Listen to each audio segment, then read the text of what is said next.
As long as some people believe that our elections are the result of fraudulent activity, they will not be accepted. It doesn't matter what party is in power, we have to be sure that the integrity of our elections is preserved, and that is done by investigating any allegations and any evidence of irregularities and illegal activity.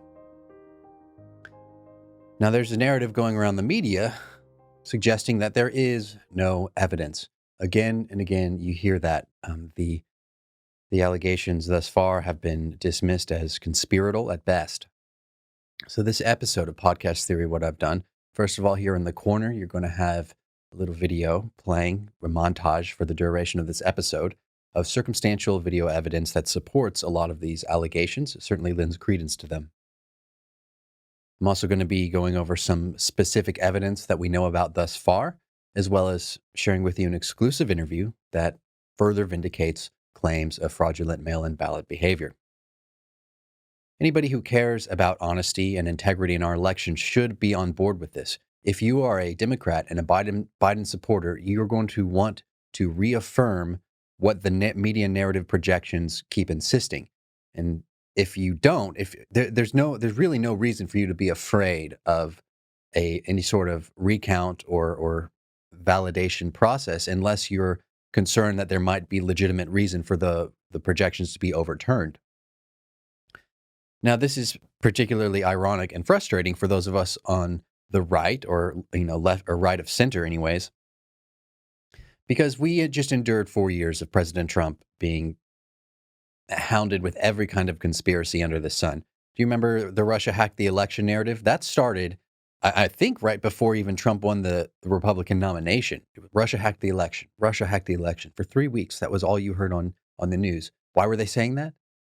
Because WikiLeaks dumped a bunch of emails from the DNC, and WikiLeaks just happened to be based in Russia. But that didn't really stick, and so the narrative never changed. Russia hacked the election again and again and again. But the evidence that they tried to assimilate to support that narrative kept changing, and eventually they landed on. Finally, they found some hard evidence, which is a real stretch, which is that Russia institutions or individuals in Russia, government or otherwise, had run a Facebook ad campaign, and that manipulated the public into allowing President Trump a victory, which for $100,000, that's how much was spent in these campaigns. There are state, local elections here in Missouri where they spend more money than that. Bloomberg spent $1 billion on his own campaign. Hundreds of millions of dollars have been poured into all sorts of campaigns all over this country. But $100,000, that's 0.0001% of $1 billion that supposedly led. That's the Russia hacked the election narrative, the strength of that argument. So there's clearly not a lot of people who are actually interested in objectivity, and more so, it seems, in supporting their preconceptions.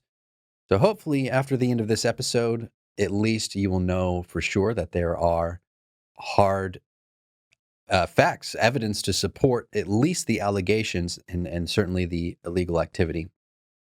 So litigations are underway in at least 3 states, possibly 5 by the time you see this, in Georgia, Michigan, Pennsylvania, Nevada, and Wisconsin.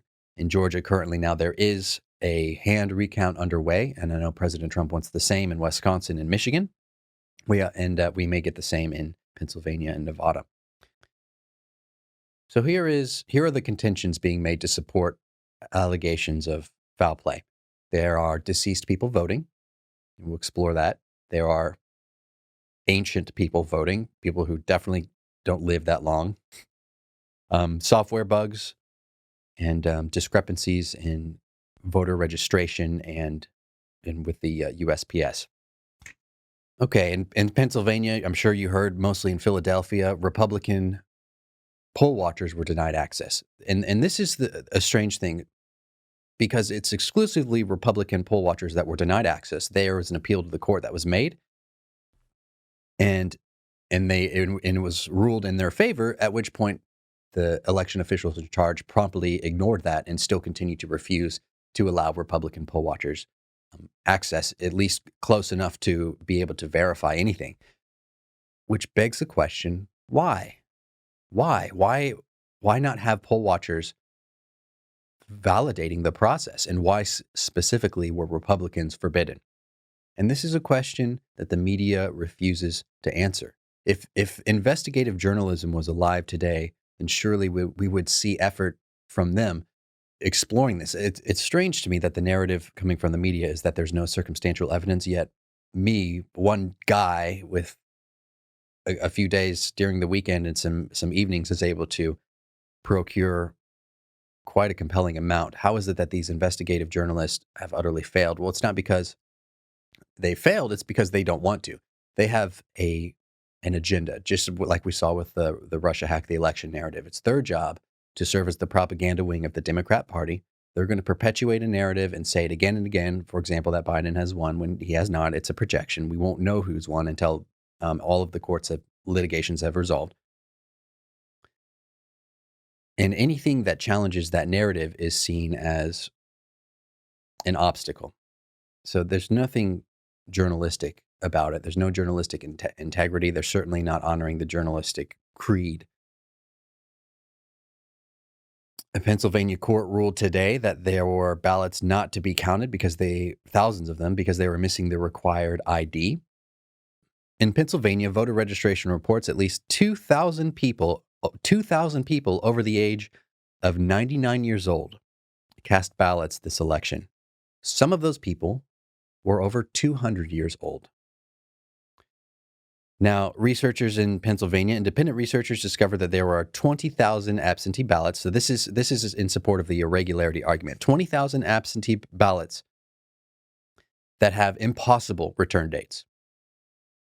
In addition, there were 80,000 absentee ballots that USPS had postmarked as having delivered and returned within the same day or less than 24 hours. Now, if you've ever mailed anything through USPS, you would probably consider that to be a miracle. So we are getting to observe 80,000 miracles, or there's something unusual about that behavior, and that it's perfectly reasonable to want to investigate that. Now, in Nevada, a Clark County Elections Department official has signed a sworn affidavit where he claims to have seen widespread election fraud, people filling out ballots en masse, and also reporting that there were folks outside claiming to be a part of the DMV, or anyone who showed up to vote who didn't have an ID. Essentially, they were given permission at that point by the alleged DMV to go back inside and vote. And they were given like an ID number of some sort to allow them to engage in that process, which is obviously fraudulent. I mean, that's illegal. So that certainly merits investigation. And a sworn affidavit, I mean, a legal testimony, especially under oath, that is evidence. We consider that evidence here in America. Now, it doesn't necessarily mean truth, but again, there's no evidence to support, like, come on. Okay. Now, Clark County Register of Voters Joe Gloria had received reports of potential voter fraud. This is the Clark County Registrar of Voters. He received reports of voter fraud, but said he was not going to investigate them until after the election. Why? Why would somebody do that? Okay, in Michigan, Detroit City Independent Election Commission claims to have found hard evidence of voter fraud. Now, on top of that, we have over 131 signed affidavits. We have over 2,800 incident reports, with those turning into signed affidavits every day. 2 new lawsuits in Detroit, a new whistleblower allegedly. So there's a lot going on in Michigan. I would not be surprised if we see that turn into something more substantial in terms of a recount or an audit or something like that. So the only real conspiracy here is, how is it that all of the mainstream media continue to insist that there's no evidence of foul play? Baseless and was not backed up by evidence. Without any specific evidence. With no evidence to support those allegations. Even though there was no evidence of such in this election. They've got nothing. We have to interrupt here because the president has made a number of false statements, including the notion that there has been fraudulent voting. There has been no evidence.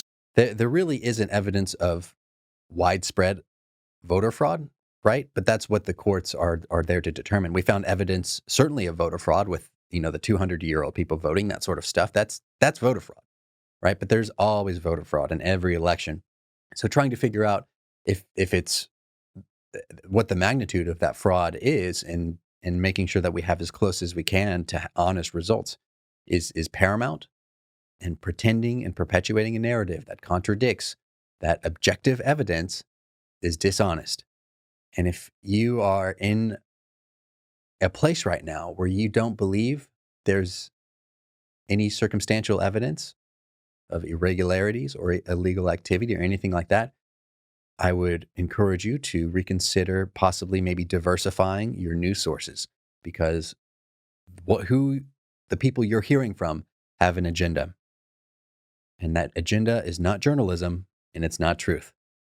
Joining me tonight are Jamie and Ron McPherson to go over some interesting things that they received in their mailbox. Now, these are folks that are family friends of mine and my wife, Alicia, so we can vouch for their character, but hopefully by the end of this conversation, it won't be a matter of trust, and we'll have some objective evidence to go over. So Jamie and Ron, thank you so much for joining me tonight. I really appreciate it. How are y'all doing?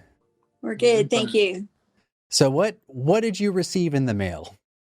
So I received an application for a voting ballot for my father, who passed away in 2009. And it was addressed to him. We live in Montgomery County, Texas, and his residence was in Harris County, Texas. But the application was addressed to him at our address here in Montgomery County. That's wild. Has this ever happened before? No. No. Of course, we never mail in ballots, like we've had this year. That's right. And he had passed away 7 years ago. Is that right? 11. 11 years. Oh my goodness.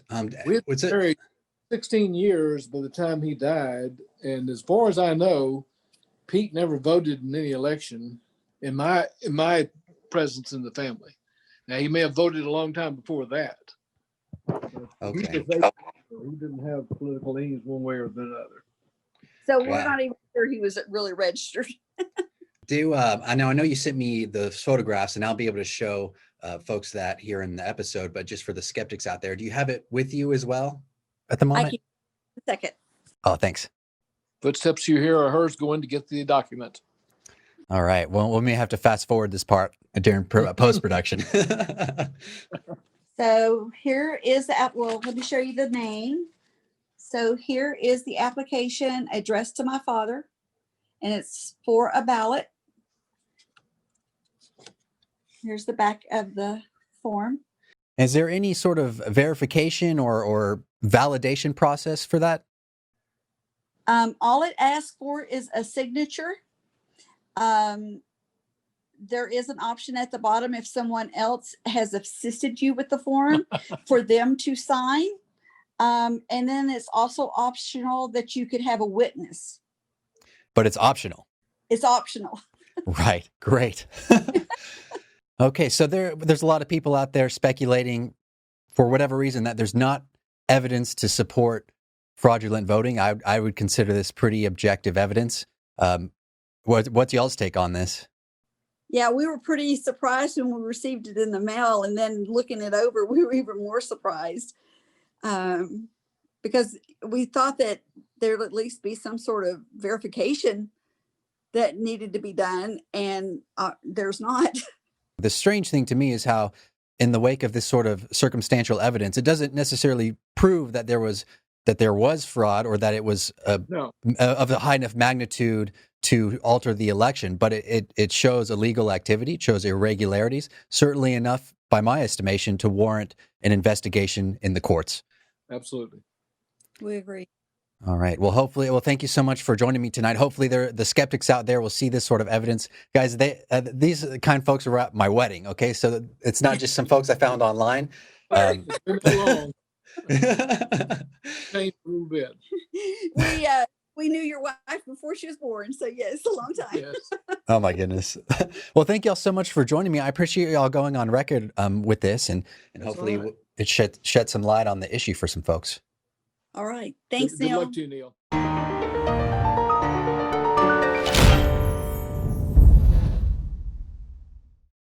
Hey guys, thank you so much for tuning in tonight. If you'd like to see more videos like this, please consider supporting us on Patreon. Just $1 a month, $5 a month, anything like that goes a long way in helping us ensure that we have the resources we need to continue to provide free videos for you. And we'd like to do more and more. And so your help really goes a long way in allowing that to happen.